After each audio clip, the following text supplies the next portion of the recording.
Olá, pessoal! Bem-vindos para mais uma aula de quê? De filosofia. Sou o professor Hélio e estou aqui nesse momento para caminhar sempre, claro, né, com vocês em favor do conhecimento, ou seja, exponho aqui uma breve, né, contexto sobre o tema e o professor e a professora presencial aí media com vocês e vocês vão adquirindo isso na prática, etc.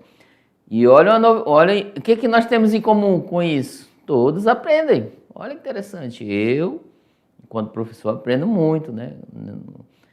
Passando um pouco de conhecimento para vocês e interagindo. Os professores e professores presenciais também, com certeza eles aprendem, né? Nessa perspectiva. E vocês, principalmente, são os que irão levar isso para frente.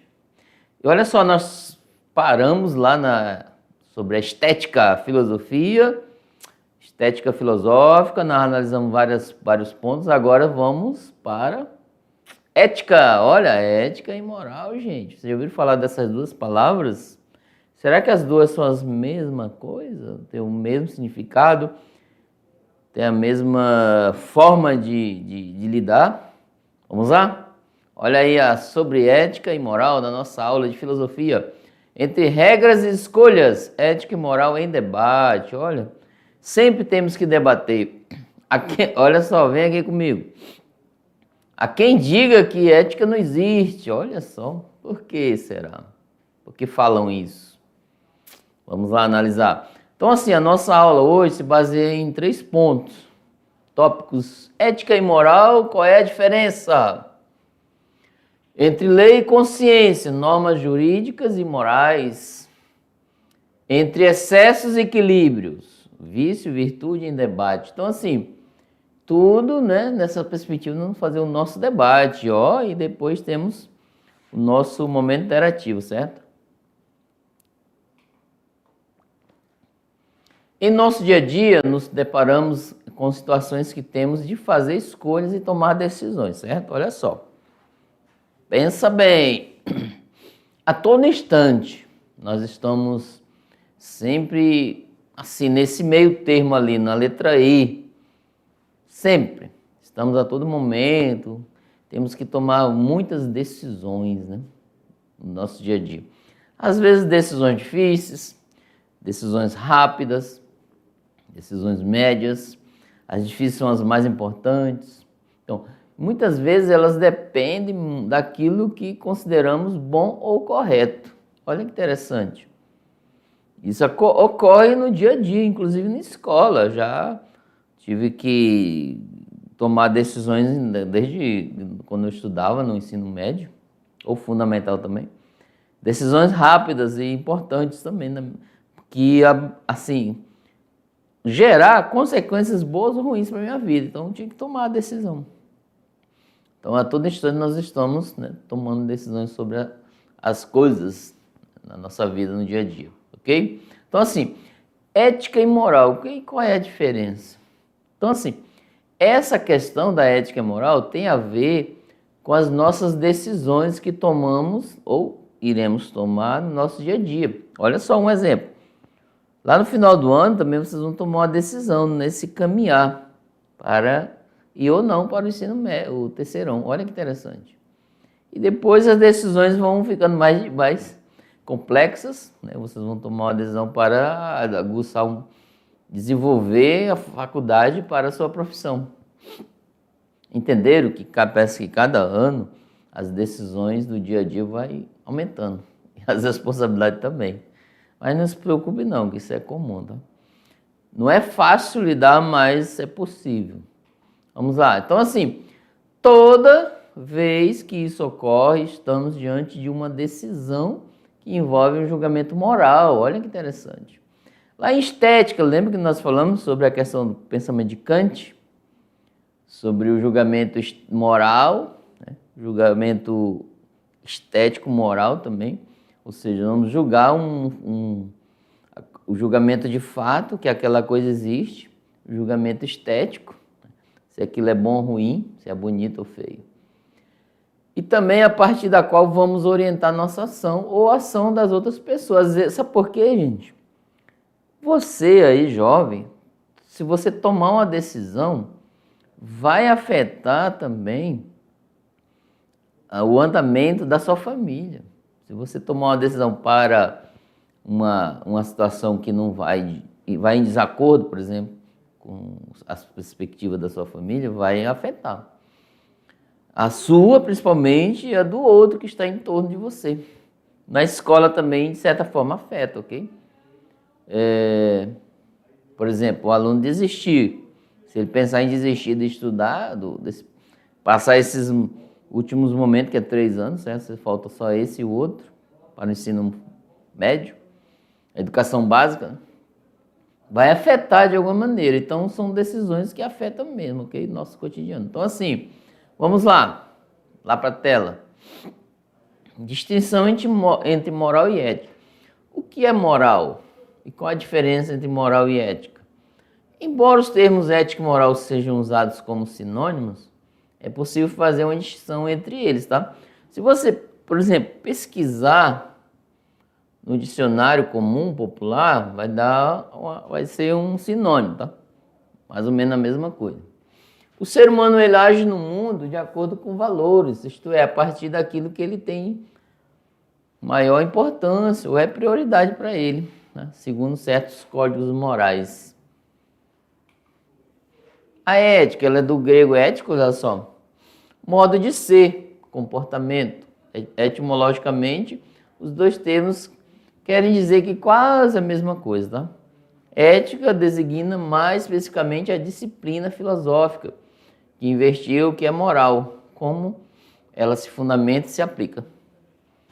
Então vamos dizer assim que a ética, vamos dizer que é uma teoria, tá? Análise, teoria analítica. E moral, do latim mos, né, que é mor, costumes, se refere ao conjunto de normas que orientam o comportamento humano, tendo como base valores próprios uma comunidade ou cultura. Como as comunidades humanas são distintas entre si, os valores podem ser diferentes, tá? Então, assim, a ética, vamos resumir, a ética é análise do comportamento e a moral é as normas, certo? Então, pela ética, eu vou analisar a questão da moral. Se você é moral ou amoral ou imoral nessa perspectiva, né? Ética ou filosofia moral. Ela estuda os diversos sistemas morais elaborados pelos seres humanos, buscando compreender a fundamentação das normas, interdições, proibições, etc. Cada um explicitar seus pressupostos, as concepções sobre o ser humano e a existência humana que o sustentam. Então tá aí a função, principalmente da ética na filosofia. O agente moral, gente. O sujeito ético ou moral, ele é uma pessoa, né? Só pode existir se for consciente de si e dos outros, tá?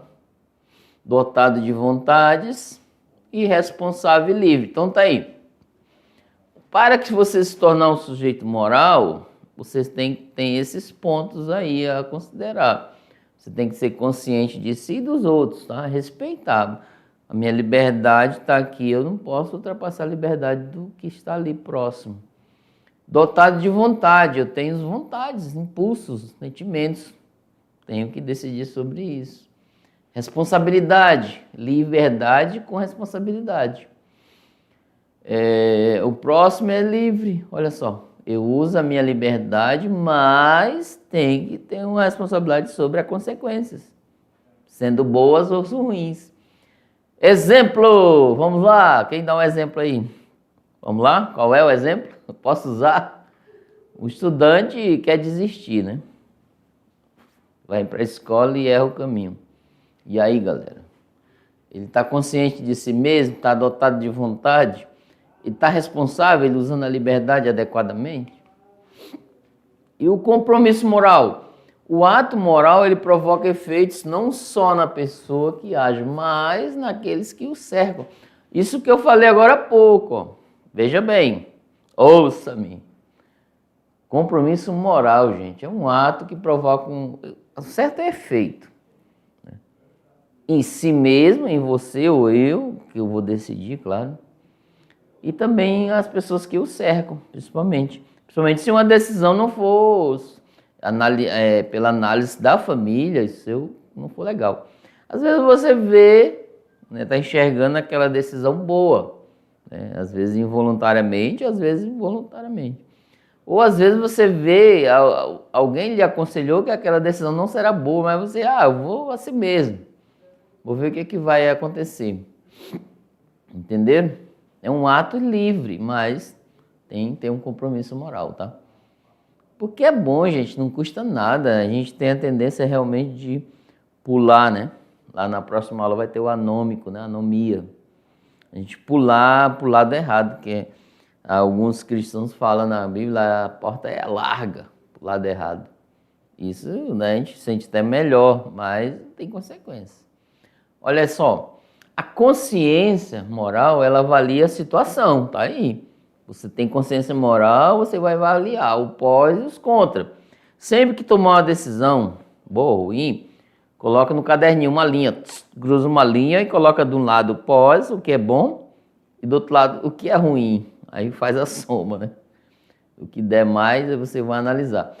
Consulta normas estabelecidas, ela interioriza-se, né, como suas, ou toma decisões e julga seus próprios atos. Então a consciência moral tem essa função.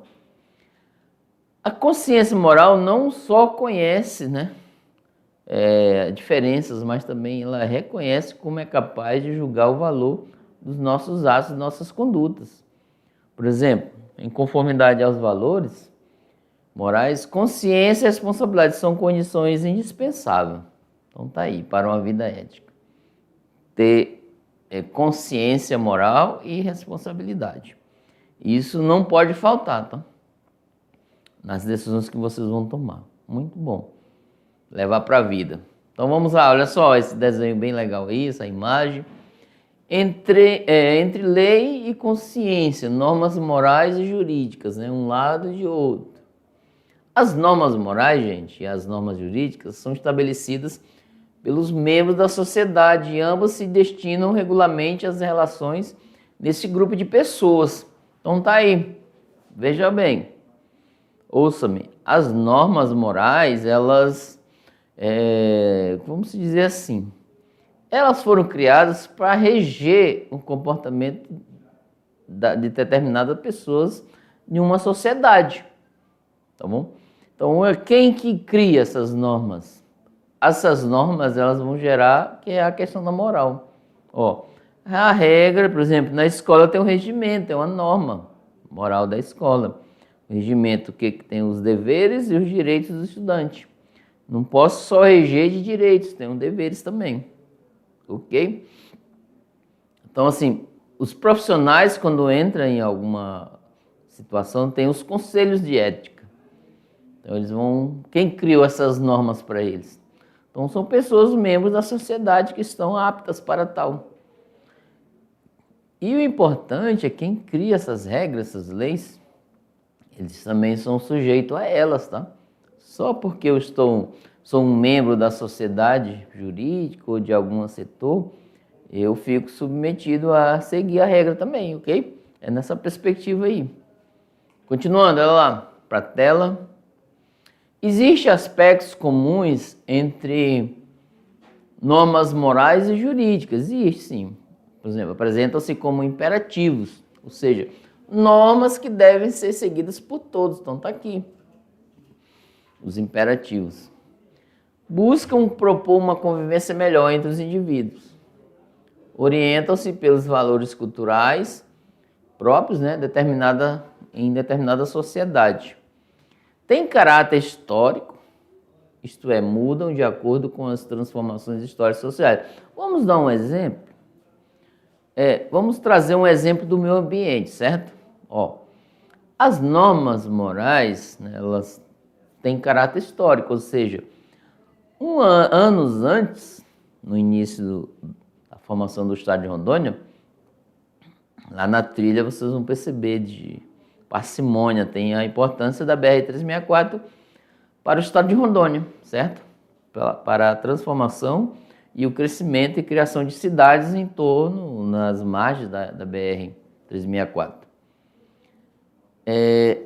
Antes se incentivava as queimadas para produção, ou seja, desmatar isso naquele período, tá? Era incentivado, não tinha. Hoje não, é proibido. Olha que interessante.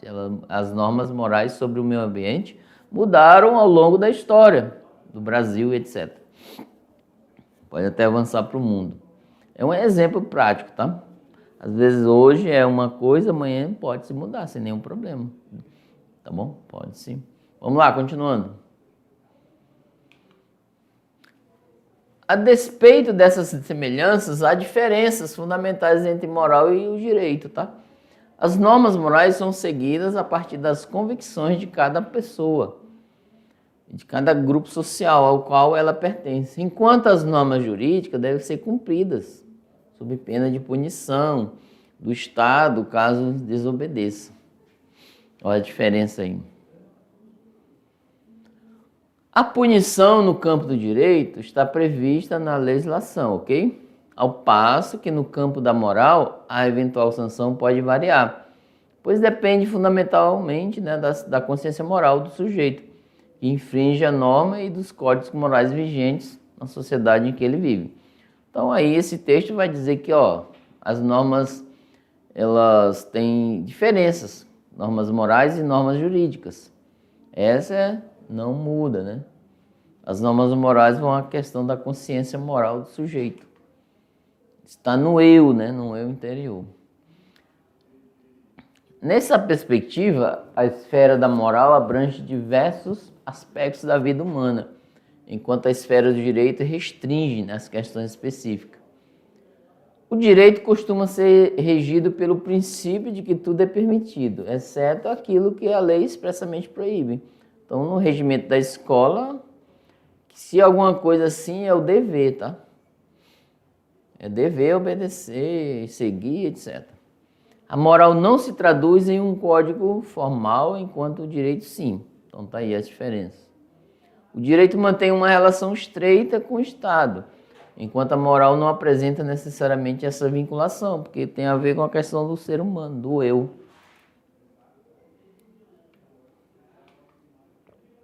Entre excessos e vícios e virtude em debate. Gente, uma coisa que eu trouxe para a gente debater, bem interessante.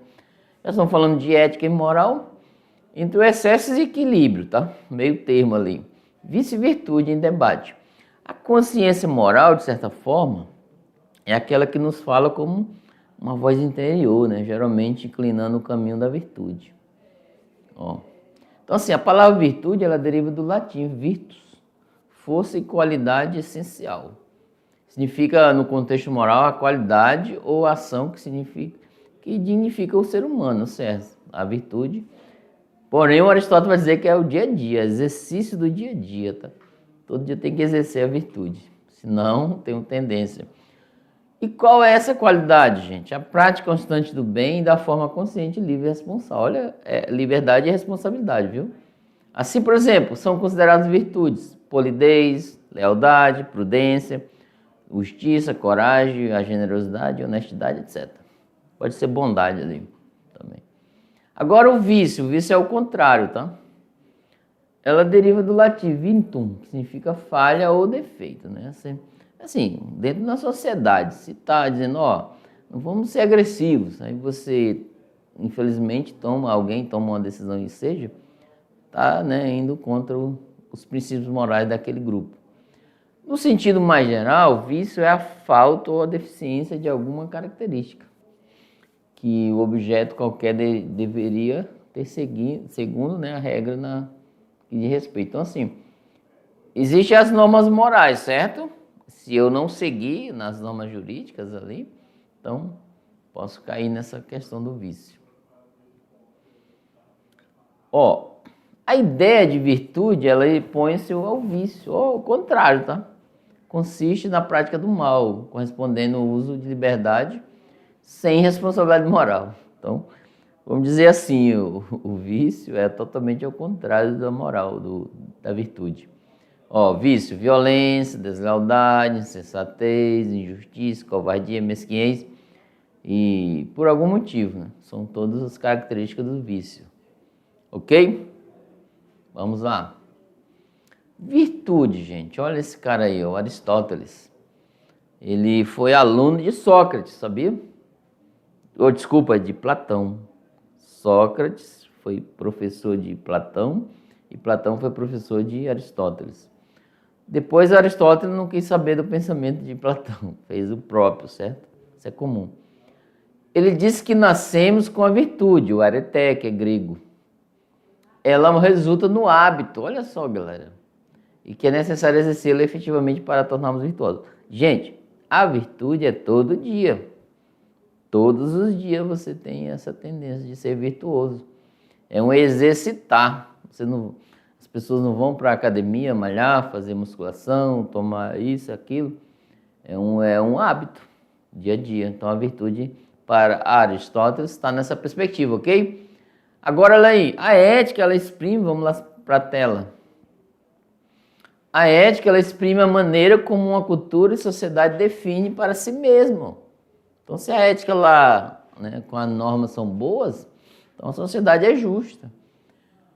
O que julgam ser mal, vício e violência e crime. Como contrapartida, consideram ser bem e a virtude, a brandura e o mérito. Então, tá aí. Independentemente do conteúdo, da forma que cada cultura dá à virtude, ela é sempre considerada algo que é melhor como sentimento, como ação. A virtude é a excelência, né? A realização perfeita de um modo de ser e sentir, de agir. Então é nessa perspectiva aqui, ó, eu coloquei essa imagem para mostrar para vocês que a questão da conduta, ela está em todos os grupos, todas as comunidades tradicionais ou não, em sociedades avançadas ou não, sempre tem as questões das normas morais e jurídicas, e que é bom para eles. Por exemplo, um grupo criou umas normas para seguir. Eles analisaram de forma geral e eles vão fazer isso. E agora, olha lá, um presente para vocês aí, ó. Vamos lá, momento interativo. Gente, o momento interativo é o qual vocês vão praticar o protagonismo, certo? Agora, o que temos para o momento interativo? Vamos lá. Vem aqui comigo. Então, assim, gente, se organize em círculo. Vocês têm 15 minutos para tal. Fazer uma rápida reflexão referente a 3 perguntas. Quero, posso e devo. E a 4ª pergunta é: como está sendo o meu comportamento atualmente? Como deve ser? Olha aqui para frente. Então, olha só, tem a ver conosco, cada um, tá? Estou instigando, nós estamos nos instigando para analisarmos sobre o nosso comportamento ético. Sugestão de apoio. A ética é um conjunto de valores, certo? E princípios utilizados para decidir a conduta do ser humano. Há 3 perguntas: quero, posso e devo. Por exemplo, há coisas que eu quero, mas não posso. Olha só, isso. Vocês já caíram nesse dilema? Eu quero, mas não posso. Há coisas que eu posso, mas não devo. Eita, agora complicou, hein? Há coisas que eu quero, que eu posso, mas não devo. Há coisas que eu devo, mas não quero. Inclusive tem na passagem bíblica lá o Paulo apóstolo, ele cai numa dessa, ó, eu não faço o bem que quero, mas faço o mal que não quero. Pode ir lá pesquisar. Gente, eu trouxe um material de apoio, um link, né? É bem rápido esse vídeo. Mário Cortella, ele explica isso daí. Eu devo, eu quero, eu posso, eu devo. Então vocês vão fazer o ciclo e vão analisar sobre essas questões aqui, tá? Quero, posso, devo? Será que eu posso fazer tudo que eu quero? Ou tem coisas que eu não posso? Analise bem. Então vamos lá. E o seu comportamento hoje? Desejo a vocês um ótimo momento interativo, tá? Tchau, tchau.